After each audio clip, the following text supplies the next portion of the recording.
महाकुंभ 2025 का आयोजन प्रयागराज की पवित्र भूमि पर होने जा रहा है।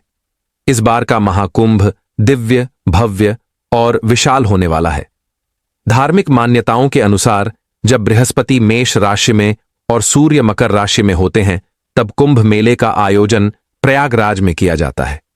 यह पर्व हिंदू धर्म का एक महत्वपूर्ण आयोजन है जो हर 12 वर्ष में संपन्न होता है। महाकुंभ 2025 13 जनवरी से 26 फरवरी तक आयोजित होगा और इसमें 40 करोड़ से अधिक श्रद्धालुओं के आने की संभावना है। हिंदू मान्यताओं के अनुसार कुंभ मेले में पवित्र नदियों में स्नान करने से आत्मा शुद्ध होती है और सभी पापों का नाश होता है। इसे मोक्ष प्राप्ति का मार्ग भी माना गया है। कुंभ मेले की मुख्य विशेषता शाही स्नान है, जिसे पुण्य स्नान कहा जाता है। यह अवसर साधु संतों और यात्रियों के लिए विशेष महत्व रखता है। शाही स्नान के माध्यम से व्यक्ति अपने जीवन की सभी कठिनाइयों और कष्टों को भगवान के चरणों में अर्पित करता है और आशीर्वाद प्राप्त करता है। कुंभ मेला भारतीय संस्कृति, परंपरा और आस्था का एक अद्वितीय उदाहरण है। प्रयागराज, जो कि तीर्थराज के रूप में प्रसिद्ध है, 3 पवित्र नदियों गंगा, यमुना और अदृश्य सरस्वती के संगम पर स्थित है। इसे त्रिवेणी संगम कहा जाता है। पौराणिक मान्यताओं के अनुसार इस स्थान पर स्नान करने से आत्मिक और शारीरिक शुद्धि प्राप्त होती है। महाकुंभ का आयोजन न केवल धार्मिक आस्था का प्रतीक है, बल्कि यह भारतीय संस्कृति और उसकी समृद्ध विरासत का भी परिचायक है। इस पावन आयोजन में शामिल होकर श्रद्धालु अपनी आत्मा की शुद्धि और जीवन में आध्यात्मिक ऊर्जा का अनुभव करते हैं।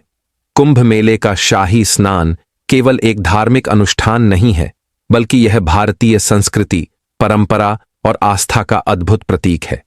प्रयागराज में आयोजित होने वाले महाकुंभ का महत्व इसीलिए विशेष है क्योंकि यह शहर भारत के सबसे प्राचीन और पवित्र स्थलों में से एक है।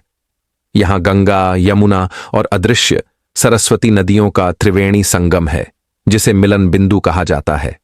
इसी पवित्र संगम पर स्थित होने के कारण इस स्थान को प्रयागराज नाम मिला है। पौराणिक मान्यताओं के अनुसार प्रयागराज को तीर्थराज यानी सभी तीर्थों का राजा कहा गया है। प्रयागराज में प्रतिवर्ष माघ मेला, हर 6 वर्ष में अर्धकुंभ और हर 12 वर्ष में महाकुंभ का आयोजन होता है। महाकुंभ 2025 के इस दिव्य आयोजन में शामिल होने वाले श्रद्धालुओं को न केवल धार्मिक अनुभव मिलेगा, बल्कि यह भी जानने का अवसर होगा कि कैसे इस पावन आयोजन में भाग लिया जा सकता है। महाकुंभ 2025 में आने के लिए आपको यात्रा की सभी आवश्यक जानकारी मिलनी चाहिए, जैसे कि आप प्रयागराज कैसे पहुंच सकते हैं, यहां ठहरने और खाने पीने की क्या सुविधाएं उपलब्ध हैं, कहां सस्ते में रुक सकते हैं और टेंट बुकिंग की प्रक्रिया क्या है। इसके अलावा प्रयागराज में महाकुंभ के दौरान एक दिन में घूमने के प्रमुख स्थान कौन कौन से हैं, शाही स्नान की तिथियां क्या हैं और महाकुंभ में आने जाने और रहने का कुल खर्च कितना होगा। इस तरह की संपूर्ण जानकारी आपके अनुभव को और भी आसान और आनंदमय बनाएगी। महाकुंभ 2025 से जुड़ी सभी जरूरी बातें समझने और प्लानिंग में मदद के लिए वीडियो को अंत तक जरूर देखें। साथ ही वीडियो को लाइक करें और चैनल को सब्सक्राइब करना न भूलें, ताकि ऐसी महत्वपूर्ण जानकारियां आप तक हमेशा पहुंचती रहें। महाकुंभ 2025 का आयोजन इस बार 45 दिनों तक होने वाला है, जिसमें हर दिन 3 से 4 करोड़ श्रद्धालु शामिल होंगे। इतने बड़े आयोजन को समर्पित करने के लिए कुंभ मेला क्षेत्र को 25 अलग अलग सेक्टरों में बांटा गया है। गंगा स्नान के लिए 7 पक्के स्नान घाट बनाए गए हैं ताकि श्रद्धालु आसानी से स्नान कर सकें। इसके साथ ही कुंभ मेला क्षेत्रफल को 3200 हेक्टेयर से बढ़ाकर 4000 हेक्टेयर किया गया है, जिसमें कल्पवासियों के लिए तंबू भी लगाए गए हैं। मेले के दौरान कई कथावाचक मौजूद होंगे, जिनके लिए पंडाल बनेंगे जहां वे कथा सुनाएंगे। खाने पीने, सोने और शौचालय की व्यवस्था भी की जाएगी। साथ ही कई सुविधाएं श्रद्धालुओं के लिए मुफ्त में उपलब्ध रहेंगी। महाकुंभ के आयोजन को सफल और सुरक्षित बनाने के लिए 3761 पुलिसकर्मी सुरक्षा की जिम्मेदारी संभालेंगे और पूरे संगम क्षेत्र को स्वच्छ रखने के लिए 22,000 से अधिक सुरक्षा कर्मचारी तैनात होंगे। इसके अतिरिक्त कई एनजीओ भी अपनी सेवा देंगे। गंगा और यमुना की जलधारा पर 30 पीपा पुल का निर्माण हुआ है, जिसे पान टूल पुल कहा जाता है, ताकि श्रद्धालु आसानी से एक स्थान से दूसरे स्थान तक जा सकें। महाकुंभ केवल भारत के श्रद्धालुओं के लिए नहीं, बल्कि विदेशों से आने वाले लोगों के लिए भी महत्वपूर्ण अवसर है। इस भव्य आयोजन को सफल बनाने के लिए प्रशासन ने व्यापक तैयारियां की हैं। यात्रा की व्यवस्था को सुचारू बनाने के लिए अलग अलग रास्ते और यातायात व्यवस्था निर्धारित की गई है। प्रयागराज शहर के चारों ओर पार्किंग की व्यवस्था की गई है, ताकि श्रद्धालु अपनी गाड़ियों को सुरक्षित स्थान पर रख सकें। विशेष रूप से शाही स्नान के दिनों में जब सबसे ज्यादा भीड़ होगी, श्रद्धालुओं को केवल 1 से 5 किलोमीटर तक पैदल चलना होगा, जबकि अन्य दिनों में पैदल चलने की दूरी 1 किलोमीटर से ज्यादा नहीं होगी। महाकुंभ में आने जाने के लिए पूरे देश से 3,000 से अधिक विशेष ट्रेनें और 13,000 से ज्यादा अन्य ट्रेनें चलाई जाएंगी। इसके साथ ही 7,000 बसें भी महाकुंभ के लिए विशेष रूप से चलेंगी, जिससे यात्रा में कोई भी परेशानी नहीं होगी। अब बात करते हैं कि प्रयागराज कैसे पहुंचा जाए। प्रयागराज में कई प्रमुख रेलवे स्टेशन हैं, जैसे Prayagraj junction, Prayagraj Rambagh, Prayag Sangam, Naini junction, Prayag Chheoki junction, Daraganj, Subedarganj, Bamrauli, Phaphamau junction, Jhusi. अगर आपकी ट्रेन इनमें से किसी स्टेशन तक आती है तो आप इन स्टेशनों पर उतर सकते हैं, जो त्रिवेणी संगम से 7 से 8 किलोमीटर की दूरी पर स्थित हैं। हालांकि सबसे नजदीकी railway station Prayagraj junction, Prayagraj Shivki, Prayagraj Rambagh और प्रयागराज संगम हैं। प्रयागराज के लिए भारत के प्रमुख रेलवे स्टेशनों से अच्छी कनेक्टिविटी उपलब्ध है, तो आप आसानी से ट्रेन से यहां पहुंच सकते हैं। रेलवे स्टेशन तक पहुंचने के बाद संगम तक जाने के लिए आपको रेलवे स्टेशन के बाहर से शेयरिंग ई रिक्शा मिल जाएंगे, जिनका किराया बहुत ही सस्ता होता है। प्रयागराज पहुंचने के बाद सबसे महत्वपूर्ण सवाल यह होता है कि यहां रहने की सुविधा कैसी होगी और टेंट बुकिंग कैसे की जा सकती है। अगर आप टेंट बुक करना चाहते हैं तो आप यूपी सरकार द्वारा अधिकृत 6 वेबसाइट्स में से किसी एक पर जाकर बुकिंग कर सकते हैं। ये कंपनियां ही महाकुंभ में टेंट लगाने का अधिकार रखती हैं और आप इनके द्वारा लगाए गए टेंट में रह सकते हैं। टेंट सिटी में बुकिंग के लिए विभिन्न पैकेज उपलब्ध हैं।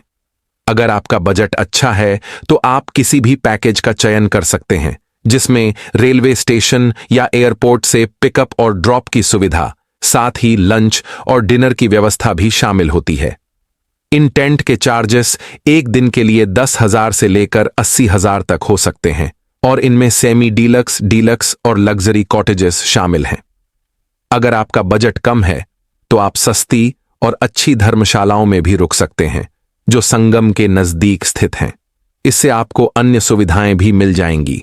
अगर आपका बजट बिल्कुल नहीं है या आपको कोई रूम उपलब्ध नहीं मिलता है तो चिंता न करें। प्रशासन की ओर से महाकुंभ में अलग अलग जगहों पर रेन बसेरा शिविर लगाए जाते हैं, जहां आप आधार कार्ड दिखाकर निःशुल्क रह सकते हैं। यदि आप मेला परिसर में टेंट में रहना चाहते हैं और कल्पवास करना चाहते हैं तो आप सीधे पंडितों से संपर्क कर सकते हैं जो टेंट लगाते हैं। उनसे जो भी शुल्क लिया जाएगा आप अपने बजट के हिसाब से भुगतान कर सकते हैं। कभी भी कोशिश करें कि संगम के पास ही टेंट बुकिंग या होटल बुकिंग करें, क्योंकि त्रिवेणी संगम के आसपास ही प्रमुख स्थल स्थित हैं। अगर संगम के पास बुकिंग नहीं हो पाती तो आप रामबाग या रेलवे स्टेशन रोड के पास होटल बुक कर सकते हैं, जो संगम से सिर्फ 2 से 4 किलोमीटर की दूरी पर स्थित हैं। इन जगहों पर होटल की कीमत 1,000 से 2 लाख रुपए तक हो सकती है। महाकुंभ 2025 की महत्वपूर्ण तिथियां। महाकुंभ 2025 भारत का सबसे बड़ा और ऐतिहासिक धार्मिक आयोजन होने जा रहा है, जिसमें करोड़ों श्रद्धालु देश विदेश से आकर गंगा, यमुना और सरस्वती के पवित्र संगम में स्नान करते हैं। इस महापर्व में हर एक स्नान तिथि का विशेष धार्मिक महत्व है, जो आस्था और पुण्य की डुबकी लगाने का एक अवसर होता है। यह तिथियां ज्योतिष और धार्मिक मान्यताओं के आधार पर तय की जाती है और हर स्नान के पीछे एक धार्मिक मान्यता जुड़ी होती है। 1. पौष पूर्णिमा 13 जनवरी 2025। महाकुंभ की शुरुआत इस दिन से होगी। इस दिन गंगा, यमुना और सरस्वती के संगम में स्नान करना अत्यधिक पुण्यकारी माना जाता है। 2. मकर संक्रांति 14 जनवरी 2025 महाकुंभ का पहला प्रमुख स्नान होगा। इस दिन संगम में स्नान करने से पुण्य की प्राप्ति होती है और यह दिन विशेष रूप से महत्वपूर्ण होता है। महाकुंभ का सबसे महत्वपूर्ण दिन माना जाता है। इस दिन संगम में स्नान करने से मानसिक शांति और मोक्ष की प्राप्ति होती है। इस दिन सबसे ज्यादा श्रद्धालु पवित्र संगम में स्नान करते हैं। 4. बसंत पंचमी 3 फरवरी 2025। इस दिन का स्नान खास तौर पर ज्ञान और बुद्धि की देवी मां सरस्वती को समर्पित होता है। 5. माघ पूर्णिमा 12 फरवरी 2025। इस दिन संगम में स्नान करने से जीवन में शांति और पूर्णता की प्राप्ति होती है। 6. महाशिवरात्रि 26 फरवरी 2025। महाकुंभ का समापन इस दिन होता है। यह दिन भगवान शिव की आराधना के लिए अत्यंत महत्वपूर्ण माना जाता है और इस दिन स्नान के साथ महाकुंभ मेला समाप्त होगा। इन महत्वपूर्ण तिथियों के माध्यम से श्रद्धालु आस्था और भक्ति के साथ अपने जीवन में शांति और मोक्ष की प्राप्ति की कामना करते हैं। महाकुंभ के शाही स्नान से पहले की तैयारी और ऐतिहासिक महत्व। महाकुंभ के दौरान शाही स्नान की तिथियों से एक दिन पहले से सभी प्राइवेट और पब्लिक व्हीकल की एंट्री बंद कर दी जाती है ताकि श्रद्धालुओं की सुरक्षा और व्यवस्था को सुनिश्चित किया जा सके। अगर आप शाही स्नान के दिन कुंभ में स्नान करना चाहते हैं तो आपको उस दिन से कम 2 दिन पहले प्रयागराज पहुंचना चाहिए। उदाहरण के तौर पर अगर आप 14 जनवरी को स्नान करना चाहते हैं तो आपको 12 जनवरी को सुबह या दोपहर तक यहां पहुंच जाना चाहिए ताकि आप आसानी से अपने वाहन से या पब्लिक ट्रांसपोर्ट से महाकुंभ मेला परिसर तक पहुंच सकें। कुंभ का आयोजन क्यों होता है? इसके पीछे एक गहरी और ऐतिहासिक कहानी छिपी हुई है। भारत में जब साल 1896 में कुंभ मेला हुआ था तब लगभग 25 लाख लोग संगम में डुबकी लगाने पहुंचे थे। उस समय इलाहाबाद पर अंग्रेजों का शासन था। इस भारी भीड़ को देखकर अंग्रेजों ने कुंभ में स्नान करने पर टैक्स लगाने का निर्णय लिया था। ईस्ट इंडिया कंपनी के रिकॉर्ड्स में यह भी मिलता है कि 1906 में उन्होंने हर व्यक्ति पर 1 रुपये का टैक्स लगा दिया था, जो उस समय एक पूरी महीने के खर्च के बराबर था। यह घटना उस समय के कुंभ मेले की महत्ता और उसकी विशालता को दर्शाती है, जब इतने अधिक लोग पवित्र संगम में स्नान करने के लिए पहुंचे थे और इसके बाद अंग्रेजों ने इसे एक सरकारी आयोजन के रूप में नियंत्रित किया। पौराणिक कथाओं के अनुसार ऐसा माना जाता है कि आर्ष दुर्वासा ने सभी देवी देवताओं को श्राप दे दिया था। इससे देवताओं की शक्तियां चली गईं। देवताओं की कमजोरी का फायदा उठाकर राक्षसों ने स्वर्ग लोक पर कब्जा कर लिया। फिर जब ब्रह्मा जी के पास देवताओं ने मदद की गुहार लगाई तो ब्रह्मा जी ने अमृत पान करके अपनी शक्तियों को वापस पाने की सलाह दी। लेकिन यह काम करने में मुश्किल यह थी कि उसे पाने के लिए देवताओं को राक्षसों की मदद लेनी थी। फिर देवताओं ने भी यही किया। उन्होंने राक्षसों से मदद लेकर बदले में आधे अमृत को देने की बात कही और सभी राक्षस इस डील को मान गए। और फिर होती है अमृत की खोज में। समुद्र मंथन की शुरुआत बड़ी मेहनत के बाद समुद्र मंथन से अमृत की प्राप्ति हुई, लेकिन जैसे ही अमृत निकला देवता और राक्षस दोनों में अमृत को पूरा हड़पने की होड़ मच गई। इसके बाद देवता राक्षसों की आंखों में धूल झोंक कर अमृत पाने में कामयाब हो गए और वह अमृत लेकर दौड़ पड़े। राक्षसों ने भी हार नहीं मानी और पूरे 12 दिनों तक उनका पीछा किया। इसी भागने भगाने में कलश से 4 अमृत की बूंदें स्वर्ग से धरती पर गिर गई। माना जाता है कि यह बूंदें हरिद्वार की गंगा नदी, प्रयागराज में त्रिवेणी संगम, उज्जैन में शिप नदी और नासिक में गोदावरी नदी में गिरी थी। अब यह 4 बूंदें जहां जहां पर गिरी, आज वहीं पर कुंभ मनाया जाता है। और हर 12 साल के अंतराल में कुंभ मनाने के पीछे की कहानी यह है कि पौराणिक ग्रंथों में कहा जाता है कि देवताओं के 12 दिनों का अर्थ है मानव के 12 साल, इसीलिए हर साल 12 और 3 साल के अंतराल पर 4 स्थानों पर कुंभ मेले का आयोजन होता है। और ऐसा कहा जाता है कि एस्ट्रोलॉजिकल कैलकुलेशन के बाद जब कुंभ मेले का समय आता है तो यह नदियां वही अमृत का रूप धारण करती हैं जिनमें नहाने से लोगों के सभी पाप हमेशा हमेशा के लिए धुल जाते हैं और उन्हें मुक्ति मिल जाती है। अब हम जानते हैं प्रयागराज की कौन कौन सी जगह घूमने लायक है। सबसे पहले आपको संगम स्थान करना है, जिसके लिए नाव में बैठकर आपको त्रिवेणी संगम तक जाना होता है। त्रिवेणी संगम में आप गंगा नदी और यमुना नदी को मिलते हुए अच्छे से देख सकते हैं, लेकिन सरस्वती नदी अदृश्य है तो वह हमें दिखाई नहीं देती है। संगम में स्नान करने के बाद आप आ जाए इस अकबर के किले में। इस किले के अंदर है ये अक्षयवट, जो कि इतना प्राचीन है कि 4 युगों से भगवान विष्णु से लेकर 5 पांडव यहां तक आ चुके हैं। यहीं पर पातालपुरी मंदिर बना हुआ है, जिसका इतिहास काफी रोचक है। और यहां से पास में ही श्री बड़े हनुमान जी का मंदिर है। इस मंदिर में हनुमान जी लेटी हुई मुद्रा में अपने भक्तों को दर्शन देते हैं और इस मंदिर का इतिहास भी काफी प्राचीन है। लेटे हुए हनुमान जी के दर्शन करने के बाद यहां से 200 मीटर दूर आप आ जाइए आदिशंकर विमान मंडपम मंदिर में। यह मंदिर प्रयागराज का प्रसिद्ध मंदिर है। द्रविड़ संस्कृति में मंडप यानी मंदिर का प्रवेश द्वार होता है, जो कि स्तंभों पर टिका होता है। जैसे यह मंदिर 16 खंभों पर टिका हुआ है और मंदिर के ऊपर का गुंद विमान कहलाता है, इसीलिए इस मंदिर का नाम है आदिशंकर विमान मंडपम। और इस मंदिर में हमें काफी सारे देवी देवताओं के दर्शन मिलते हैं।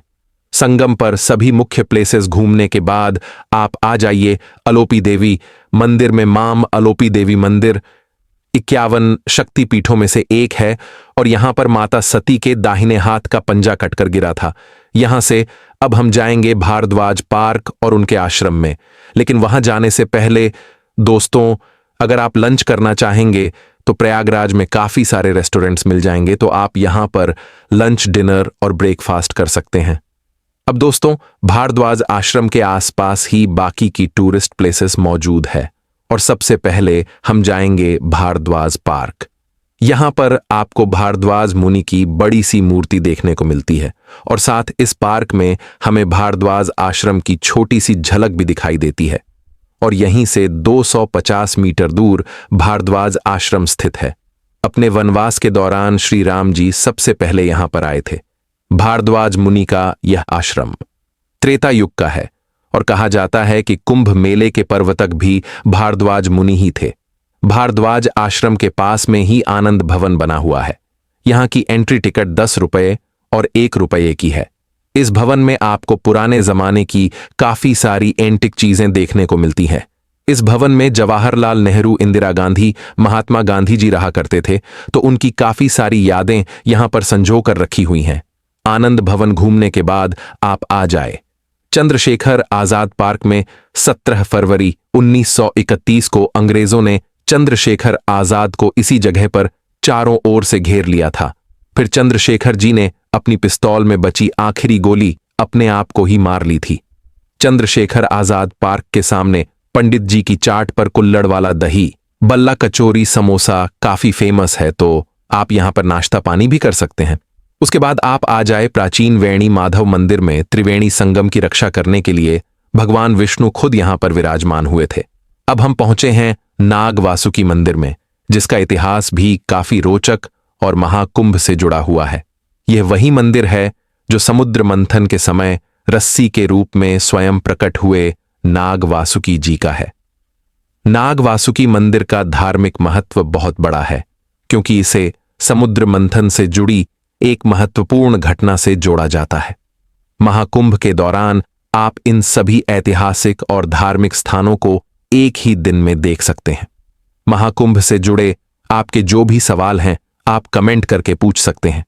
अगर आपको यह वीडियो अच्छा लगा हो तो कृपया इसे लाइक और शेयर जरूर करें, ताकि दूसरों को भी इस अद्भुत धार्मिक और ऐतिहासिक यात्रा के बारे में जानकारी मिल सके।